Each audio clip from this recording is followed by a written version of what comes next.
Hello everyone.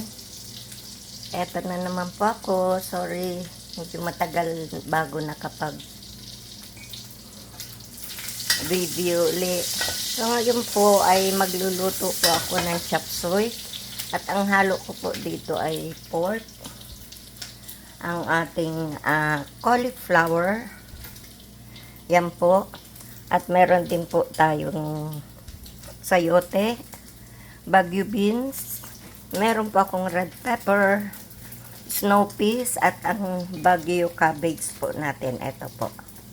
So, ito po, kikita nyo, nagigisa na po ako ng ating pork. Nagpalabas po ako ng mantika. At pag katapos po ay ilalagay ko na po ang ating sibuyas at saka ang bawang.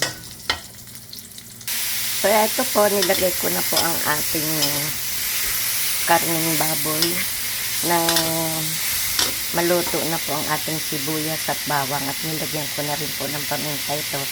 So, lulutuin lang po natin ang ating baboy at ilalagay na po natin ang ating mga gulay. At ito po, after 15 minutes, luto na po ang ating pork.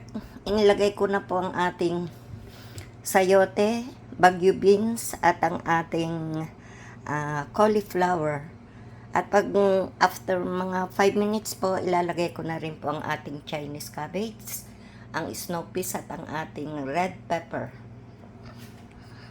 At eto na mga kaibigan, inilagay ko na lahat ng gulay. Siyempre huli ang Chinese cabbage at lalagyan ko na rin po siya ng quail eggs. I hope nagustuhan niyo po ang niluto ko for today. Have a good day guys, and I'll see you again. Bye!